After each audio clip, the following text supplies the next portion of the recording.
Bone, Part 1. It seems to me, said Garaz, thoughtfully looking into the depths of his flint, that all great ideas come from pure happenstance. Take, for instance, the story I told you last night about my cousin. If he hadn't fallen off that horse, he would never have become one of the Empire's foremost alchemists. It was late one midday night at the King's Ham, and the regulars were always especially inclined towards philosophy. I disagree, said Ziomara, firmly but politely. Great ideas and inventions are most often formed slowly over time, by diligence and hard work. If you'll recall my tale from last month, the young lady, who I assure you is based on a real person, only recognized her one true love after she had practically slept with everyone in North Point. I put it to you that neither is the case, said Halgerd, pouring a topper on his mug of grief. The greatest inventions are created by extraordinary need. Must I remind you of the story I told some time ago about Arslic Owen and the invention of bone mold? The problem with your theory is that your example is entirely fictional, sniffed Ziomara. I don't believe I remember the story of Arslic Owen and the invention of bone mold, frowned Garaz. Are you sure you told us? Well, this happened many years ago, when Vardenfell was a beauteous green land, when Dunmer were Chimer, and Dwemer and Nord lived together in relative peace, when they weren't trying to kill one another. Halgerd relaxed in his chair, warming to his theme. When the sun and moons all hung in the sky together. Lord, mother, and wizard, grumbled Ziomara. If I'm going to be forced to hear your ridiculous story again, pray don't embellish and make it any longer than it has to be. This all happened in Vardenfell quite some time ago, said Halgerd, ignoring Ziomara's interruption with admirable restraint, during an era of a king you would never have heard of. Arslic Owen was one of this king's nobles, and a very disagreeable fellow.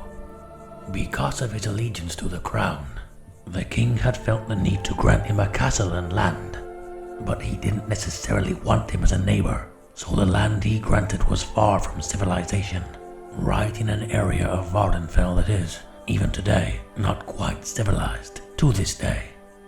Arslic Owen built a walled stronghold and settled down with his unhappy slaves to enjoy a quiet, if somewhat grim, life. It was not long before his stronghold integrity was tested. A tribe of cannibalistic Nords had been living in the valley for some time, mostly dining on one another, but occasionally foraging what they liked to call dark meat, the Dunmer. Ziomara laughed with appreciation. Marvelous. I don't remember that from before. It's funny how you don't hear much about the Nord's rampant cannibalism nowadays. This was obviously, as I've said, quite some time ago, said Halgerd, glaring at part of his audience with civil malevolence. And things were, in many ways, quite different. These cannibalistic Nords began attacking Arslic Owen's slaves in the fields, and then slowly grew bolder, until they held the very stronghold itself under siege. They were quite a fearsome sight, you can imagine. A horde of wild-eyed men and women with dagger-like teeth, filed to tear flesh, wielding massive clubs, cloaked only in the skin of their victims. Arslic Owen assumed that if he ignored them, they'd go away. Unfortunately, the first thing that the Nords did was to poison the stream that carried water into the walled stronghold. All the livestock and most of the slaves died very quickly before this was discovered. There was no hope of rescue, at least for several months, when the king's emissaries would come reluctantly to visit the disagreeable vassal. The next closest source of water was on the other side of the hill, so Arslic Owen sent 3 of his slaves with empty jugs to bring some back. They were beaten with clubs and eaten before they were a few feet outside the stronghold's gates.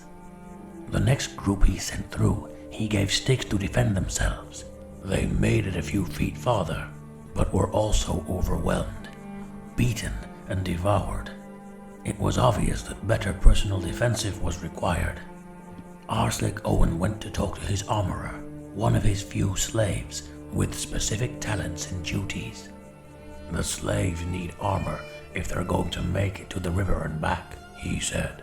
Collect every scrap of steel and iron you can find, every hinge, knife, ring, cup, everything that isn't needed to keep the walls sturdy. Smelt it and give me the most and the best armor you can, very, very quickly. The armorer, whose name was Gorkith, was used to Arslick Owen's demands and knew that there could be no compromise on the quality and quantity of the armor or the speed at which he worked. He labored for 30 hours without a break and, recall, without any water to slake his thirst, as he struggled with the kiln and anvil, until, finally, he had 6 suits of mixed metal armor. 6 slaves were chosen, clad in the armor, and sent with jars to collect river water. At first, the mission progressed well. The Nords attacked the armored slaves with their clubs, but they continued their march forward, warding off the blows. Gradually, however, the slaves seemed to be walking uncertainly, dazed by the endless barrage. Eventually, one by one, they fell. The armor was peeled from their bodies, and they were eaten. The slaves couldn't move quickly enough in that heavy armor you made, said Arslick Owen to Gorkith. I need you to collect all the cadavers of the poisoned livestock, strip their skin, and give me the most and the best leather armor you can, very, very quickly. Gorkith did as he was told, though it was a particularly repulsive task given the rancid state of the livestock.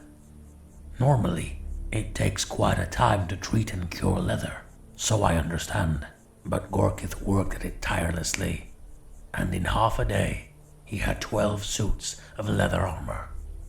12 slaves were chosen, clad in the armor, and sent with jars to collect river water. They progressed, at first, much better than the earlier expedition.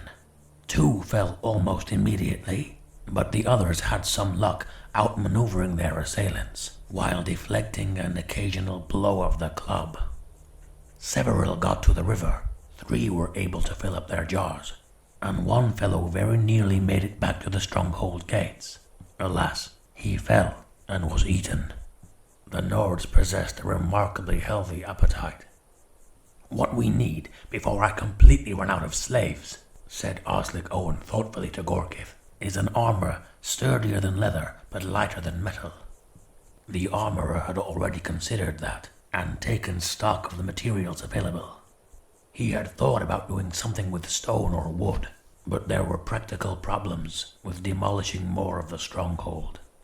The next most prevalent stuff present in the stronghold was skinned dead bodies, hunks of muscle, fat, blood, and bone.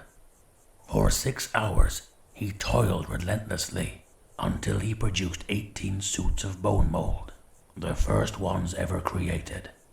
Arslick Owen was somewhat dubious at the sight and smell, but he was very thirsty and willing to sacrifice another 18 slaves if necessary. Might I suggest, Gorkith queried tremulously, having the slaves practice moving about in the armor here in the courtyard before sending them to face the Nords? Arslick Owen coolly allowed it, and for a few hours the slaves wandered about the stronghold courtyard in their suits of bone mold. They grew used to the give of the joints, the rigidity of the backplate, the weight pushed onto their shoulders and hips. They discovered how to plant their feet slightly askew to keep their balance steady, how to quickly turn, pivoting without falling down, how to break into a run and stop quickly. By the time they were sent out of the castle gates, they were easily, very nearly almost amateurs in the use of their medium-weight armor.